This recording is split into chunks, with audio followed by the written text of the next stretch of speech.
Hello guys, welcome back to my channel. In this video, I'll show you where to find the save game files for Kingdom Come Deliverance II on a Windows PC, especially if you are playing through the Xbox app or Microsoft Store as a Gamepass user.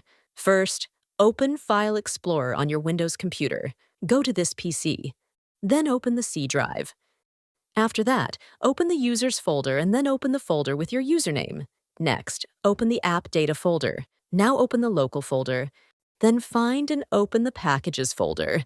Inside Packages, look for the folder related to Deep Silver and open it. Then open SystemAppData, followed by the WGS folder.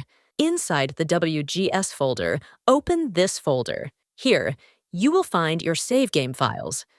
So that's how you can access the save game files for Kingdom Come Deliverance II on your Windows PC if you are using the Xbox app or Microsoft Store. That's it. Thanks for watching. Please like and subscribe to my channel.